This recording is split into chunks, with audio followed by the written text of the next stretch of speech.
WestJet is apologizing today for a flight delay that went terribly wrong in Cancun. When it was clear the plane wouldn't be able to take off, everybody on board was told they'd be taken care of for the night. But that's when things really went downhill. It turns out new rules coming in to protect passengers from being left high and dry by airlines, they might not have made a difference. Catherine Cullen explains. Please help us. Please help us. That's a WestJet passenger begging a bus driver not to leave them in a parking lot in Cancun. A far cry from the happy vacations the 134 passengers had been enjoying.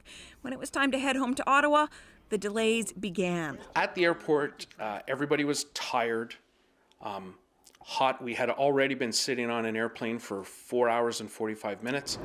WestJet says there was a mechanical problem. Passengers were eventually taken to hotels, only for many to find they didn't have reservations. A lot of passengers didn't have cell phones. They didn't have money. They had small children with them.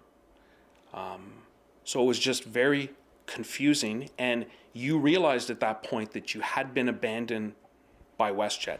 WestJet initially blamed a booking partner for the hotel problem. Today, it's offering a full mea culpa. We have obviously failed them in this situation. Whether we work with a third-party provider, a supplier or not, it is ultimately WestJet's responsibility.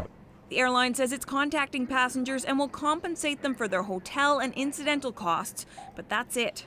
The federal government has promised more protection for passengers with a draft passenger bill of rights it hopes will be enforced by this summer. I believe it is the best passenger rights bill in the world. But the plan wouldn't hold airlines responsible for weather or maintenance issues.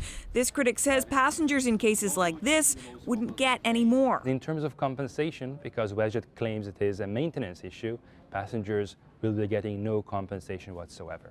Some passengers are determined to punish the airline at least one way. I'll never step on a WestJet plane ever again.